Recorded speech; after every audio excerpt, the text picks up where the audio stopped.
Hayot tug'ilishi mo'jizasi. Bitta hujayradan minglab hujayralar paydo bo'ladi. Boshida bir xil, keyin o'ziga xos xususiyat kasb etadilar. Ayrimlari yurak, boshqalari miya, yana birlari mitti qo'lchalar bo'ladilar. Ajib jarayon, to'g'rimi? Oldinga o'tkazib yuboramiz. Bu hikoyaning yakuni o'lim. Tafsilotlarini berkitdik, chunki ko'pchiligingiz hatto YouTube'ning algoritmlariga ham bu sahna yoqimsiz bo'lishini bilamiz. Keling, odamni mevaga o'zgartiramiz. Yo'q, baribir yoqimsiz. Hali hech kim chirishning maftunkor manzarasi degan jumlani aytmagan. Xo'sh, unga qarash nega biz uchun shunchalik yoqimsiz? Jamiyatimizda bu mavzu o'lim haqida gapirish qabul qilinmagan. Bu qandaydir qora taqiqlangan mavzu. U haqida gapirsangiz qarindoshlaringiz albatta cho'qinib, tupurib qo'yishni yoki yog'ochini taqalatishni so'rashadi. Ammo menimcha, irim-sirimni chetga surish vaqti keldi. Chunki tanamiz uchun o'lim bu hali yakun emas. Bugun sizga aytib beradiganlarimni sizga boshqa bloger aytib bermasa kerak. O'zingiz internetda qidirishingiz ehtimoli past. Aksariyat insonlar uchun bu mavzu jiddiy ekanligini tushunaman. Kim uchundir bu o'ta shaxsiy narsa. Bu sonimizda qayg'uli musiqa va motam ohangi bo'lmaydi. Bu haqida odatiy narsadek so'zlab beraman. U o'limdan keyingi hayot haqidagi chinakam qo'llanma bo'ladi. Bugun marhumlar qanday qilib yer ostidan bizga ishora berishlari, tananing qayerida sekin harakatlanuvchi bomba borligi, vafotingizdan 100 yil o'tib sizdan nima qolishi, o'z vonangizda qanday qilib siz yo'qolishingiz mumkinligi, nega chirish yaxshi-yu yonish yomonligi, marhum qaysi ishga joylashishi mumkinligi, Rossiyada o'lim qancha turishi, nega tobutda yotish tiriklikdagi hayotingizdan qiziqroq bo'lishi mumkinligi, qabristonlardagi muammolarni bilib olasiz.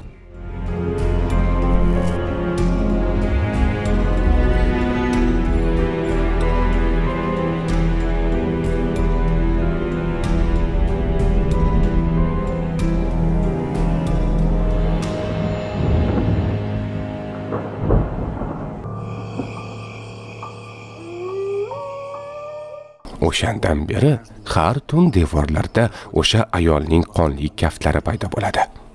U xuddi har bir devorga bor kuchi bilan tirmashganday. Shuning uchun hech qachon, aslo eshityapsizmi? Hamma uyquga yotganda oshxona ortidagi hojatxonaga bormang. Yoki xohlasangiz boring. Sizdan qozon kabob qilishadi. Zo'rku, Yan Valeriyevich, yana bitta hikoyani ayting. Mayli. Bu gipsdan yasalgan naychi qiz haqidagi hikoya. Har kecha sevgilisi uchun qasos olish ilinjida o'tirilib, har bir bunisini aytgansiz. Boshqasini ayting. Qora ko'l haqida aytaymi? Qop-qora xonada buni ham aytgansiz. Kelishuvimizni unutgan ko'rinasiz. Hikoya bormi? Demak, Yan Valeriyevich yashaydi. Hikoya bo'lmasa, Yan tonggacha tirik qolmaydi.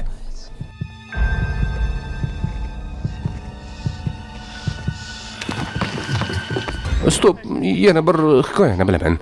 Nomi Pishiblok. Davom et. Pishiblok. Qadim zamonda eski oromgohda juda yovuz narsa paydo bo'libdi. Borilar ketma-ket yuvosh o'g'il qizlarga aylanishar ekan. Ammo faqat kunduzi, kechasi ular ovga chiqarganlar. Faqat bir narsa ularning chanqog'ini bosar ekan. Bu qon. Faqatgina qalbi toza bolalar vampirlarga qarshi tura olar ekanlar. Bilmadim, smenalari so'ngigacha omon qola olarmikinlar? Ya'ni hikoyaning davomini bilmaysiz. Atigi 4ta seriyasi chiqdi. Keyingisi ertaga tongda chiqadi. Kutamiz. Pishiblok. Kinopoisk HD'dagi yangi serial. Olimpiada 80 davrini sog'inganlar uchun. Butun oilangiz bilan turli qurilmalarda ko'rish qulay bo'lishi uchun Plus Multi tarifiga obuna bo'ling. Topless blok promo kodi bilan Pishiblok va ko'plab boshqa filmlarni 45 kun tekin tomosha qilishingiz mumkin.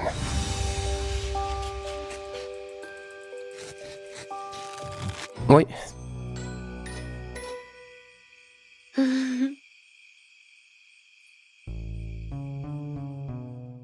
Yo'q, Yan. Men abadiy emasman. Siz ham. Har biringiz, jumladan men ham bir kun kelib o'lamiz va hech qachon bu dunyoga qaytib kelmaymiz. Ammo yerda qolamiz. Sizga ham qachonlardir shunchaki yo'q bo'lishingizga ishonish qiyinmi? Na sizda, na menda bunday tajriba bo'lmagan. Shunchaki buni taqqoslaydigan biror narsa yo'q.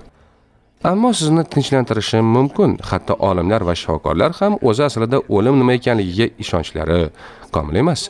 Uzoq vaqt davomida yurak va nafas olish to'xtashini o'lim deb sanashgan. Keyin odamlar yurak-o'pka reanimatsiyasini o'tkazishni o'rganishdi va ko'krak qafasini 1 daqiqada 100 marta bosib, yurakni ishlashga majbur qiladigan mana bu narsani ixtiro qilishdi. Shu bois monitordagi to'g'ri chiziq hali to'liq o'lim emas, bu klinik o'lim.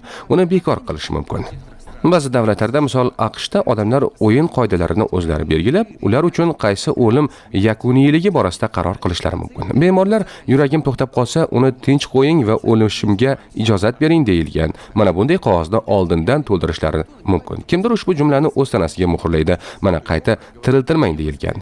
Shifokorlar boshlari qotib qoladi. Yozuv ostida imzo va muhr bo'lsa ham, bu rasman bemorning istagi deb sanalmaydi. Nega odamlar bunday qilishadi? Chunki ular tez va tabiiy tarzda ketishni xohlashadi. Shifokorlar bemorni qo'llaridan kelgancha tiriltirishadi. Ularning ishi shuda hayotga qaytarish. Bemor voqelik bilan aloqani yo'qotib, o'ta azob chekayotgan bo'lsa ham ular uni qutqarib berishadi. Chunki 50 yil oldin tibbiyot nihoyat nimani o'lim deb hisoblash kerakligi xususida bir to'xtamga keldi. Miyaning o'lishi. Shu joyda fikrlar farqlanadi. Masalan, Buyuk Britaniya, Kanada va Hindistonda miyani to'liq tekshirish shart emas deb ishonishadi. Miyaning faqat bir qismi, miya ustuni o'limini tasdiqlash yetarli. U odamning avtopiloti. U uchta hayotiy muhim funksiyani uzluksiz ta'minlashi lozim. Yurak ritmi, nafas va xushda qolish qobiliyati. Ustun shikastlangan bo'lsa, inson ortiq hech qachon uyg'onmaydi. Hatto reflekslar ham qolmaydi. Bu shunchaki hayotni qo'llab turuvchi mosamalarga qaram bo'lgan tana. Shifokor qanday qilib miya ustuni o'lganini tushunadi.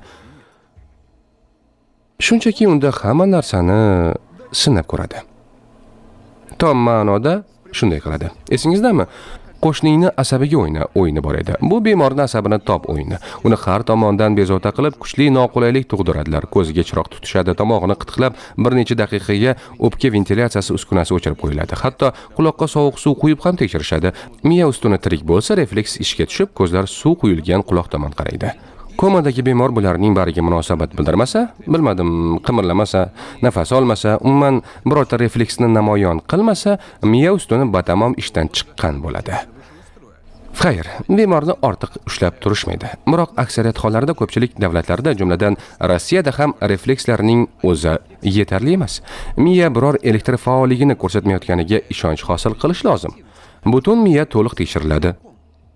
Yana bir narsa, qonni bo'yab, boshdagi tomirlarni rentgenda ko'rish kerak. Qonning o'zi miyaga yetib bormay, mana bu rasmdagiday faqat burun sohasigacha borsa, miya allaqachon vafot etgan bo'ladi. Kislorodsiz unga qon kerak emas, bo'ldi, o'lim vaqtini aniq e'lon qilsa bo'ladi. Lekin u yog'iga tanaga nima bo'ladi? Kislorodsiz qolgandan keyingi dastlabki soatlarda tana tashqi tomondan tirik tanaday deyarli farq qilmaydi. Bunday bosqich toza deyiladi. Tana Halloween uchun arzon grim surtilganday shunchaki oqarib, soatiga taxminan 1 darajaga soviy boshlaydi. Ammo eng qizig'i hujayralar ichida sodir bo'ladi. Tanadan barcha ortiqcha narsalarni chiqarib tashlaydigan kimyoviy fabrika to'xtadi. Endi u yerda zaharli kislotalar to'planadi. Ular hujayra devorlarini ichkaridan yemirib, to'qimalar suvsizlana boshlaydilar. Shu bilan birga tana nafaqat yotib parchalanadi, u yana harakatlanadi ham. Asabi zaiflar buni ko'rmagani ma'qul. O'limdan keyingi dastlabki 6 soat ichida mushak tolalaridagi oqsillar qattiq yopisha boshlaydilar. Tana akashak bo'lib, mana bunday tortishib qoladi. Xuddi mushaklarni hozirgina tok bilan urganday. Bu mushaklar abadiy ishdan chiqqanini anglatadi. Shuning uchun zombilar hech qachon qabrdan chiqib, mana bunday chaqqon harakatlana olmasdilar. Biroq bu hali parchalanish boshlanishi.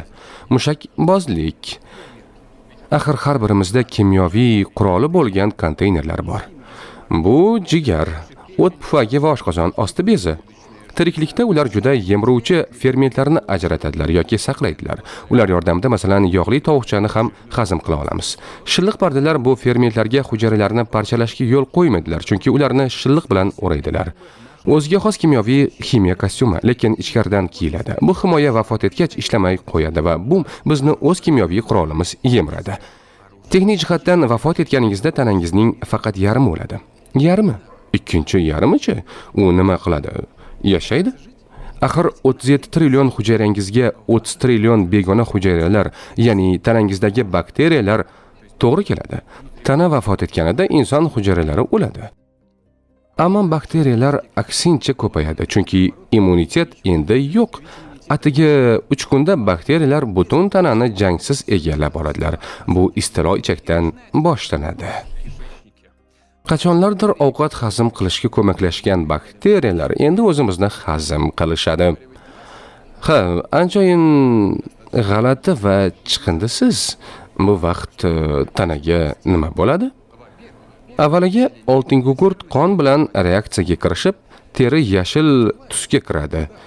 Ikkinchidan tana shishadi. Ha, taxminan 2 baravarga shishib kattalashadi.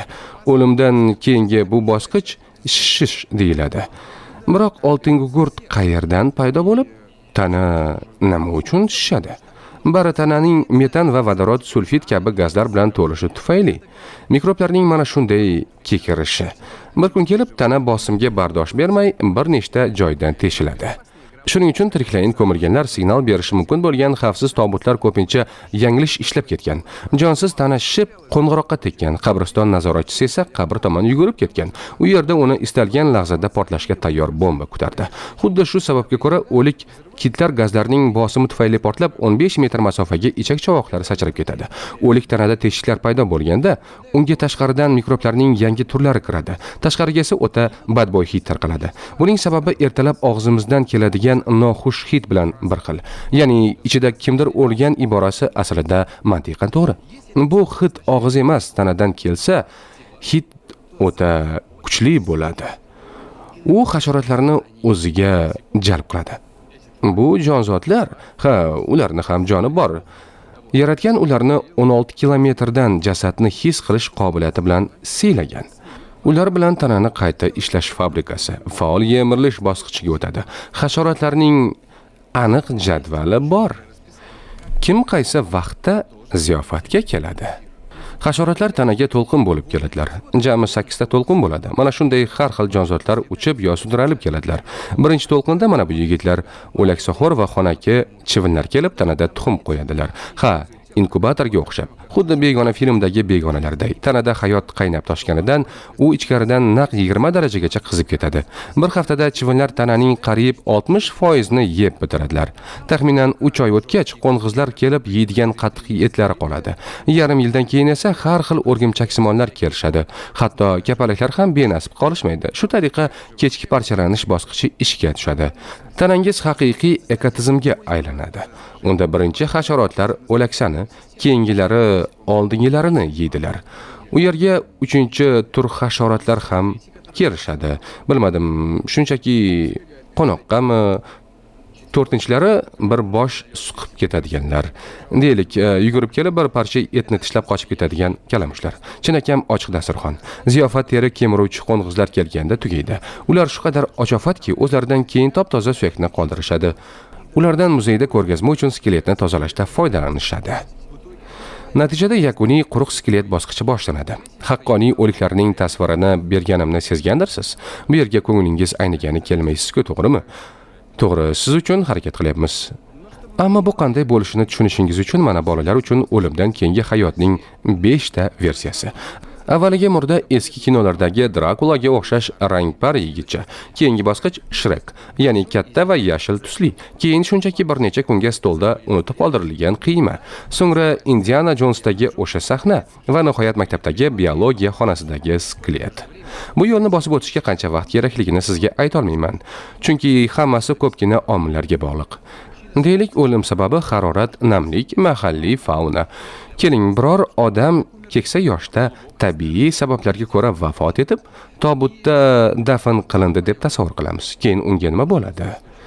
Tuproq iliq va juda nam bo'lsa, unda tanada yig'ilgan yog', masalan, yanoqlardagi qorin, dumbadagi yog' 10 yil ichida mumga aylanadi. Uni yog'li mum deb aytishadi. Undan istasangiz hatto sham tayyorlash mumkin. Biroq tana quruq sharoitda bo'lsa, masalan, atrofda jazirama yoki muzliklar bo'lsa, tana mumiyaga aylanadi. Xuddi qadimgi Misr fir'avnlariday. Buning uchun hech qanday bint va kimyoviy moddalar kerak emas. Chunki suvning qoldiqlari teri orqali o'zlari bug'lanadilar. 50 yilda tana to'liq qurib qoladi. Mumiya ham tayyor mana. Yoki mumiyaga aylanishning boshqa yo'li bormi? Botqoqni aylanib kelishni taklif qilaman. Bu Dolundlik kimsa sifatida tanilgan erkakni taxminan 2300 yil oldin osib o'ldirib, Daniyadagi botqoqqa tashlaganlar. Yuzi xuddi qariya biroz mizg'ib olishga yotib, ana-mana uyg'onganiday. Bunday botqoq odamlarini tez-tez topishadi. Hammalari kislorod bo'lmagani uchun hamda torfli kislotalar ta'sirida yaxshi saqlanganlar. Mayli, botqoqdan tobutga qaytamiz. Dafn qilingan paytdan 80 yil o'tib, tanadan faqat suyak, tishlar, teri va ba'zi implantlar qoladi. Lekin suyaklar va teri baribir uvalanib ketadilar, chunki ulardagi kollagen parchalanadi. Bu to'qimalarimizni bardoshli qiladigan yelim. Oqibatda nima qoladi? Tishlar, bir ikkita implant va ehtimol biroz mum. 100 yildan keyin bizdan qoladigani shu. Juda kam, to'g'rimi? Shoshmang. Unda qanday qilib neandertallarning haqiqiy suyaklarini topamiz? Ular yerda juda uzoq yotganlar-ku. Shu joyda miyangizni portlatishga tayyorman. Biz deyarli hech qachon mammontlar, odamlar, g'or odami yoki dinozavrlarning haqiqiy suyaklarini topmaganmiz. Biz qadimgi mavjudotlar suyaklari deb ataydigan narsalar aslida tosh qotgan qoldiqlar. Tananing o'zi parchalanadi. Million yillardan so'ng esa suyaklar ko'rinishdagi minerallardan iborat karkas topiladi. Qadimgi mavjudotlarning omon qolgan DNKsi bo'lgan to'qimalar kamdan kam uchraydi. Mana bu masalan haqiqiy mamont suyaklari. Bizga yetib kelishiga sabab u geologik nuqtai nazardan kechagina yashagan. Yuku ismli mana bu mamont juni va miyasi saqlanib qolgan holda topilgan, chunki u abadiy muzlikda yotgan. Mamont va g'or odamini deyarli yaxshi holatda topa olsak, trinozavrning butun DNKsini topish imkoni g'oyatda kam. Neandertal va dinozavrlar bilan bari tushunarli. Biroq zamonaviy odamlarning jasadlari qanday parchalanishi, kim bizni yemirishini bilish nimaga kerak? Va asosiy savol, bularni nimaga aytib beryapman? Shunchaki men juda yovuz odamman. Ko'zlarim ostidagi qora dog'larga qarang. Ishtahangiz yo'qolishi yoki tunda yomon tush ko'rishingiz uchun uyg'onib to'plis la'nat deyishingiz uchun. Aslida tananing o'limdan keyingi hayot bosqichlarini o'rganib, kriminalistlar o'lim vaqtini aniqlashni o'rganadilar. Bu butun boshli fan. Bu endi jamiyat uchun foyda. Masalan, hasharotlarning hayot siklini aniq kunigacha o'rgandik. Qachon tuxumdan chiqib, qachon yetilishi va hokazo. Buning yordamida 50 yil oldin sodir etilgan jinoyatni ochishgan. 14 yoshar kanadalik Steven Truscottni Lynn Harper ismli qizchaning o'limida ayblashgan. Voqea 1959-yilda sodir bo'lib, u 10 yillik qamoq jazosini to'liqligicha o'tagan. Qarang, qamalganida beg'ubor bolakay edi, chiqqanida kattagina odam bo'lgan.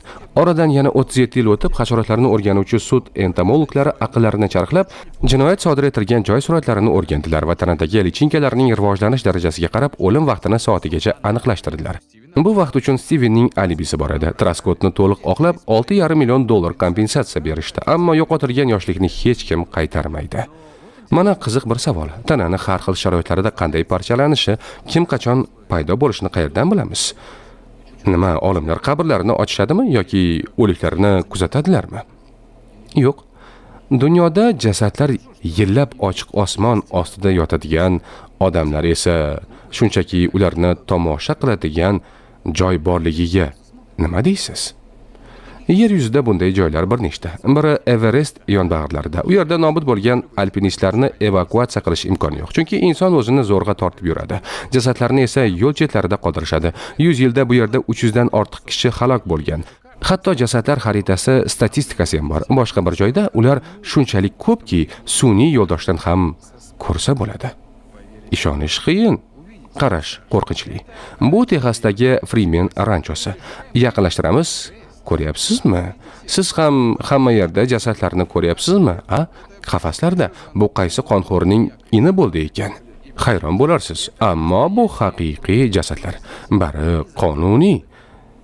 Bunday muassasalar tana fermalari deyilib, dunyoda 10 ga yaqin ferma bor. Bu yerda barcha yosh va vazndagi jasadlar oftobda, yer ostida, suvda, kiyimda va kiyimsiz holda yotibdilar. Va yillar davomida yotaveradilar. Senzurasiz ko'raman desangiz, asablaringiz baquvvat bo'lsa, Telegram kanalimizga kiring. Bularning bari nimaga kerak deb so'rarsiz. Shu yo'l bilan antropolog va kriminalistlar o'limdan keyin turli sharoit va tanalarda bo'ladigan o'zgarishlarni o'rganadilar. Masalan, semiz odam qachon skeletga aylanishi, ozg'in odam esa qachon tirik organizmlarga makon bo'lishi, o'ziga xos murda kundaligi. Qadrdon kundalik. Bu og'riqni tasvirlay olmayman. Bugun menda lichinkalar in qurishdi.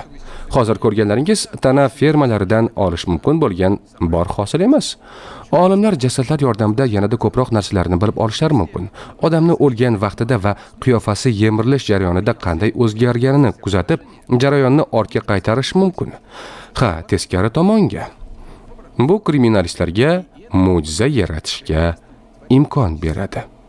Ha, ana shunga o'xshash fokuslar. Floridada o'qotar quroldan yaralangan ayol jasadi topilganda u shu qadar ko'p yotgandiki, uni tanib olish imkon bo'lmagan.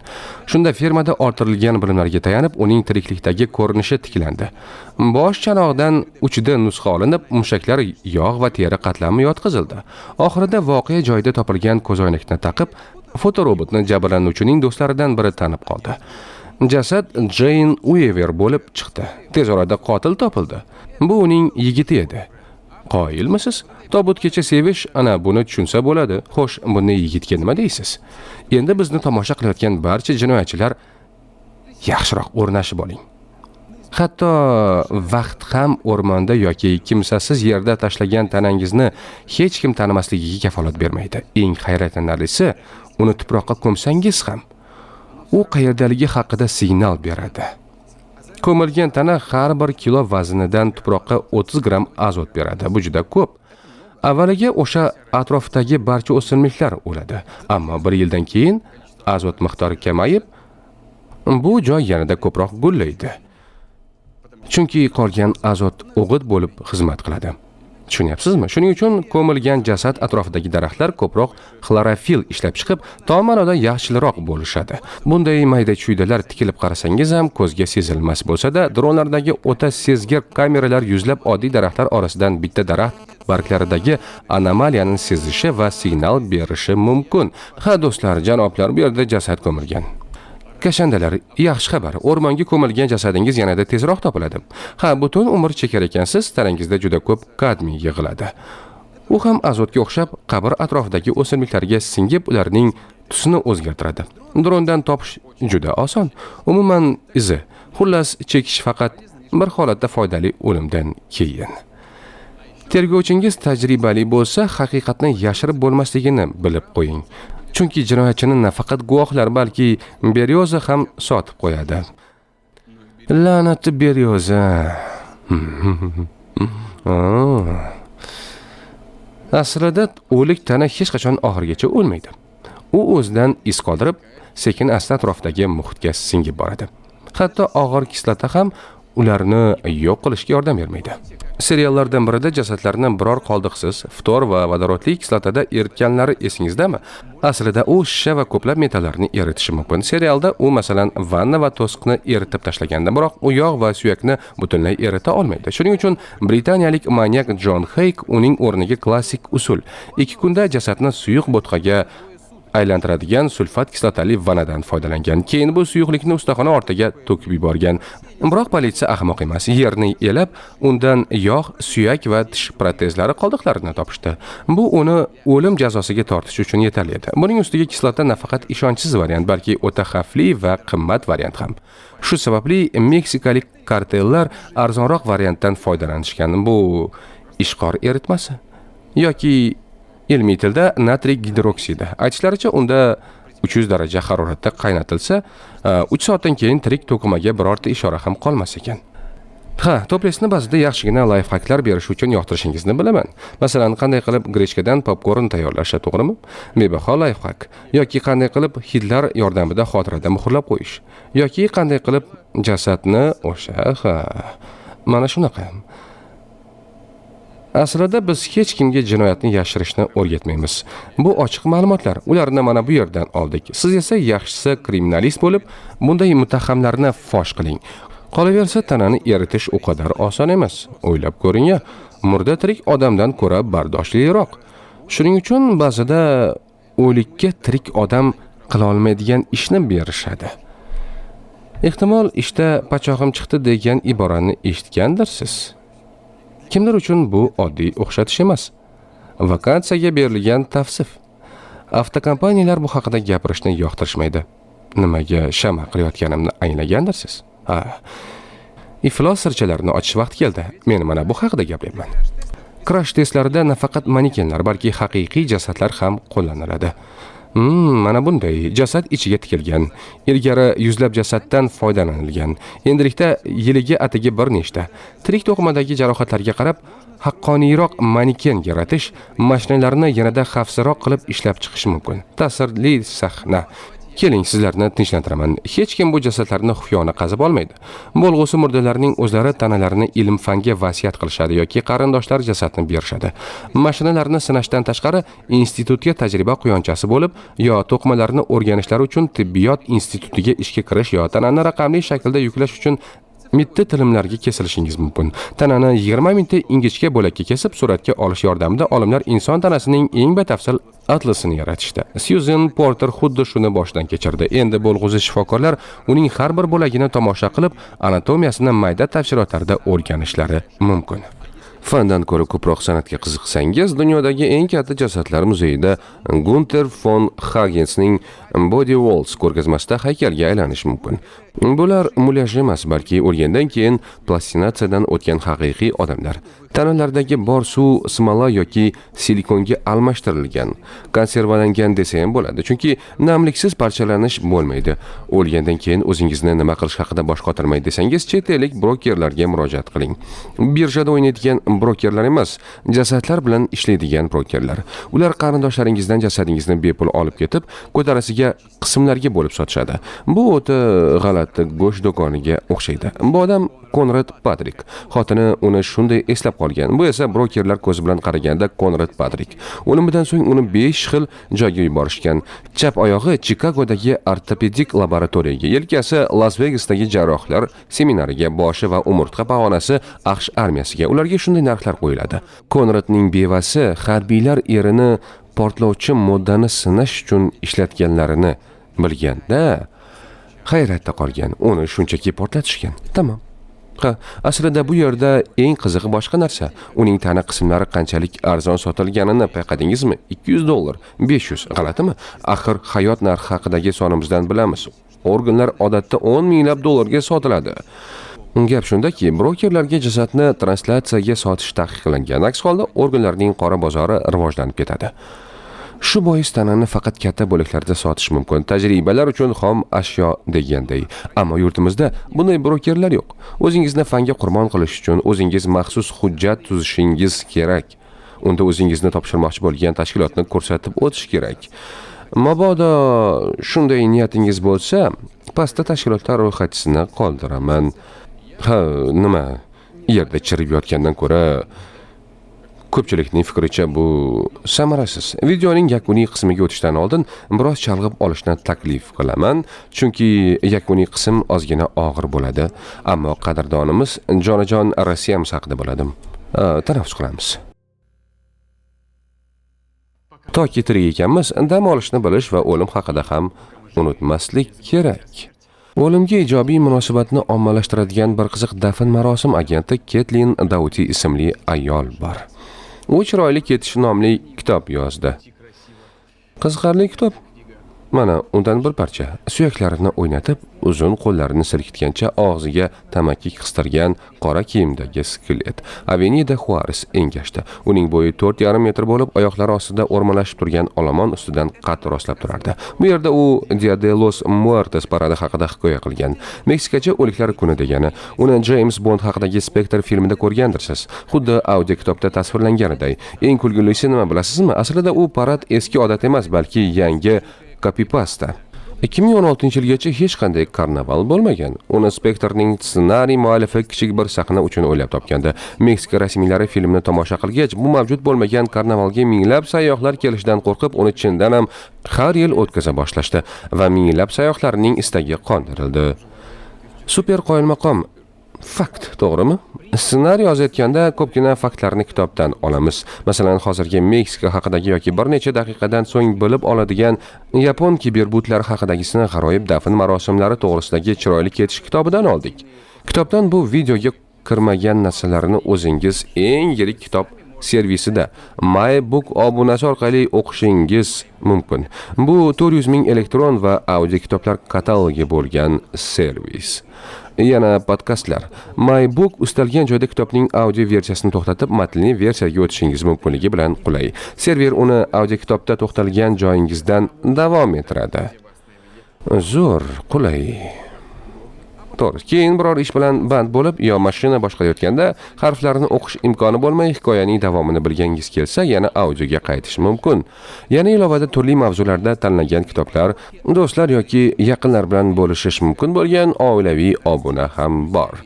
MyBookdan foydalanish yanada yoqimli bo'lishi uchun sizga 14 kunlik tekin premium obuna uchun Topless promo kodini sovg'a qilaman. Ilgari undan foydalanmagan bo'lsangiz, butun katalogdan foydalanish imkoniyatiga ega bo'lasiz yoki obunangiz bor bo'lsa 25% chegirma olasiz. Ya'ni hamma uchun foydali. Qolaversa, sizlar uchun ataylab o'lim va uni qabul qilish haqidagi kichik kitoblar ro'yxatini tuzdim. Pastda havolani qidiring. Bugungi videomizga ajoyib qo'shimcha bo'ladi. Endi esa hikoyamizni davom ettiramiz. Qayerda to'xtaganimizni eslataman. Xo'sh, o'lgandan keyin odamga haqiqiy ish berilishi mumkinligini bilib oldik. Unda tajriba o'tkazish, uni raqamlashtirish, o'quv qo'llanmaga yoki hatto san'at asariga aylantirish mumkin ekan. Bunda mantiq bor, to'g'rimi? Axir har yili vafot etadigan 58 millionga yaqin kishi ularni asosan ko'mishadi. Zerikarli, sarguzasht yo'q. Bu katta yo'q, ulkan muammo tug'diradi. Ehtimol bu haqida hech qachon o'ylamagandirsiz. Bu qabristonlar. Qabristonlar borgan sari kattalashmoqda. Bunday suratlarda davom etsa, bir kun o'liklarning yeri tiriklarinikidan ko'proq bo'ladi. Qandaydir bema'nilik. Shuning uchun yerdan yanada oqilona foydalanishimiz kerak. Braziliyaning Santos shahrida 32 qavatli bino ko'rinishida qabriston qurilgan. Matematik hisob oddiy. 25 ga 25 maydonda atiga 200 kishini ko'mish mumkin. Santosdagiga o'xshab yer ustida ko'msa, taxminan 1480 ga yaqin kishini ko'mamiz. Bu g'oyaga Isroilda qiziqib qolishdi. Ularning dini mayitni yoqishga yo'l qo'ymaydi, faqat yerga ko'mish mumkin. Ravinlar uzoq o'ylab yechimni topishdi. Braziliyadagiga o'xshash ko'p qavatli qabristonlarga ruxsat berildi, ammo qavatlar orasidagi quvurlarni tuproqqa to'ldirishdi. Ya'ni jasad yer ustida bo'lsa-da, shu bilan birga yerda ham. Murosaga kelishni bilish kerak. Yaponiyada yer taqchilligi sharoitida qabristonda joy $30 ming turadi. Ular yuqori texnologiyali kolumbariylar qurganlar. Bu Budda haykallari bo'lgan tokcha. Har bir haykal ortida kimningdir xoki bo'lgan idish. Shaxsiy kartangizni bossangiz, yaqiningiz qo'yilgan Budda yonadi. Bo'ldi, ibodatni boshlashingiz mumkin. Boshqa qabristonlarda esa kartangizni bossangiz, Toyota kompaniyasining maxsus konveyeri ixcham sambordan yaqiningizni xokini keltiradi. O'lim texnika ishiga aylandi, lekin hamma yerda ham bunchalik tashvishlanishmaydi. Yevropada inson dafn etilganidan 15-20 yil o'tgach, oila a'zolaridan joy uchun yillik to'lov talab qilishadi. Oila pul to'lashdan bosh tortsa, joy boshqa birovga beriladi. Xuddi salgina yotdingmi, endi boshqalarga ham joy bo'shat deganday. Yaqinlari bo'lmaganlarning qoldiqlari nima bo'ladi deb so'rashingizni tushunaman. Bu haqiqiy dahshat. Suyaklarni maxsus omborxona asuariylarga olib borishadi. Masalan, Parij yaqinidagi katakombalar. Bu yerda 6 milliondan ortiq odam qoldiqlari yotadi. Shahar chindan ham turli xil davr suyaklari ustida turibdi. Uning ustida katta binolarni qurish taqiqlangan. Aks holda odamlar yerga kirib ketib, ota-bobolari bilan ko'rishadilar. Anchayin qo'rqinchli. Rossiyadagi qabristonlar ulardan qolishmaydi. Ulardan tushkunlikka tushish jamiyatimizdagi tabaqalanishni ko'rish mumkin. Bu hali Moskva markazidagi yaxshi qabriston. Bu Vedenskoye qabristoni. Boshqalarda nimalar bo'lishini ko'ring. Biror yagona uslubi bo'lmagan qator qabrtoshlar jinoiy to'da vakillarining ulkan yodgorliklari bilan yonma-yon. Bu yoqda esa qiyshaygan xochilar va qarovsiz qolib o't bosgan qabrlar. Qabristonga borging emas, qochging keladi. Dafn marosimlari-chi? O'ta qimmat. Hayot narxi haqidagi sonimiz esingizdami? Hozir o'lim narxini bilib olasiz. Deylik, vafot etdingiz. Bu har birimiz bilan kamida bir marta sodir bo'ladi. Sizni tekinga faqatgina morgga olib borib yuvishadi, kiyintirishadi. Eng arzon tobutga qo'yib, ro'yxatga olingan manzilingiz yaqin qabristonda tasodifiy joyga qo'mishadi. Boshqa barcha variantlar balzamlash, o'limdan keyingi pardoz, qabristonga yetkazish, qabr qazish, qabr toshi va bahorda suv bosmaydigan chiroyli joy 40 mingdan 100 ming rublgacha turadi. Oila o'zini bunday yugur-yugurdan qutqarmoqchi bo'lsa, 10 ming rubl xizmat haqi evaziga hamma ishni joy-joyiga qo'yadigan agentni yollash mumkin. Ammo bu Rossiya uchun o'rtacha narx. Moskva uchun qo'rqmay 1,5-2 martaga ko'paytirasiz. Xuddi shu sababga ko'ra rus qariyalari o'limligimga deb pul yig'ish odatlari bor. Qarilik gashtini surish uchun sayohat yo sanatoriyga emas, balki dafn marosimiga. Nom-nishonsiz, xochsiz ko'mmasliklari uchun. Unda qabrsiz variant bo'lsa-chi? Krematsiya yechim bo'la oladimi? Hozir yan krematsiyani yoqlaydi, chunki u ancha arzon va odam, ya'ni tana kam joy oladi deb o'ylayotgandirsiz. Biroq bu anchayin iflos biznes. Bitta tanani yoqish atmosferaga 200 kilogramm karbonat angidrid ajratadi. Yana simob yoki dioksidlar kabi turli xil zaharli moddalar. Bu ishga tirik odam bir hafta sarflaydigan energiya ketadi. Balki tozaroq variantlar bordir.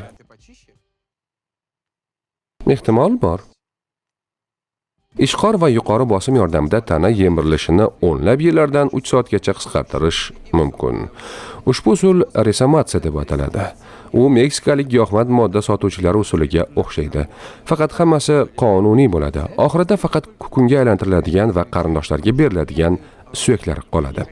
Kulingiz ko'kka sovurilmasin desangiz, yaxshi. Gap yo'q. Sizni qo'ziqorinlar yeb qo'ya qolsinlar. Buning uchun o'lganingizda sizni ko'ylak yoki pidjak emas, maxsus kostyumga kiyintirishlarini so'rang. Mana u. Unda tanamizdagi qo'rg'oshin va simob kabi barcha zaharli elementlarni yo'q qiladigan qo'ziqorin va mikroorganizmlar bo'lib, u sizni o'simliklar uchun ozuqaviy xom ashyoga aylantiradi. Bunda chuqur falsafiy ma'no bor. Ildizlarga qaytish yo Tsoyning qo'shig'idagiday o'zingiz ildizga aylanishingiz. Avstraliyada bu g'oyani rivojlantirib, barcha odamlarni arzonroq va tabiatga hurmat bilan dafn qilish muammosiga yechim topishdi. Shaharlar atrofida dafn qilish uchun yo'laklar o'stirish taklif qilindi. Bu jasadlar oddiy o'ralarga, tabiiy ko'rinishda ko'miladigan o'rmon. Bu joylarning barida bemalol sayr qilish, yaqinlaringizni singan tosh va zanglagan temirsiz daraxtlar soyasida eslash mumkin bo'ladi. Bu eng tabiiy yechim bo'lsa kerak. Axir tanangizni tabiatdan qarzga olgansiz, organik skafandrday. Uni bir muncha vaqt ishlatib, hayotda nimadir qilishga ulguring. Shu bois o'limdan tanani o'sha tabiiy ko'rinishida ekotizmga qaytarish mantiqan. Oddiy dafn marosimidan oldin tanaga zaharli formaldegid bilan ishlov berishadi. Shunda u dafn marosimida yaxshi ko'rinadi. Bu kimyoviy modda tuproqdagi barcha tirik jonzotlarni zaharlab, tana yemirilishini sekinlashtiradi. Shu bois organik moddalarning ekotizmga qaytishi 50 yilga cho'ziladi. Tobut va kimyosiz jasad taxminan 2 yilda barcha foydali moddalarni tabiatga qaytaradi. Nimaiki bo'lmasin, jasadingizni nima qilishni faqat siz hal qilasiz. Tana sizniki. Shunchaki o'lim menimcha muhokama qilish uchun taqiqlangan mavzu bo'lmasligi kerak. O'lim bolalik yoki ulg'ayish kabi hayotingizning bir qismi. Buni Azteklar ham tushungan. Ular yasagan haykalga qarang, old tomoni chiroyli, ammo orqasida doim o'lim tasviri bo'lgan. Xabar tushunarli. O'lim doim yonma-yon kezadi, ortingizdan izg'iydi. Shunday ekan, keling u haqida xotirjam gaplashamiz. U haqida hazillashamiz. Undan qo'rqmaymiz. Bolalarga tushunarli tilda o'lim qo'rqinchli emasligini aytamiz. Bu shunchaki bizga ajratilgan kunlar va yillarni qadrlashimiz kerakligini anglatadi. Hayot taqvimi haqidagi sonimizda aytganimizdek, ular juda kam. Aytgancha o'sha videoni yana ko'rishingiz mumkin. O'lim sizni bezovta qilmasin desangiz, qadimgi faylasuf Epikurning so'zlarini eslang. O'limning bizga hech qanday aloqasi yo'q. To tirik ekanmiz, o'lim hali yo'q.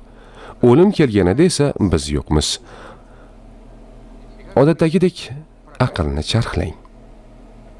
Xayr.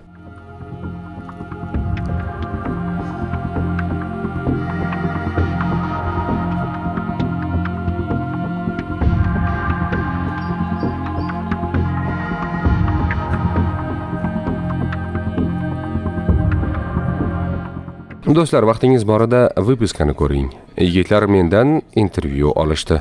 Juda qiziq bo'ladi. Videoga shoshiling. U chapda.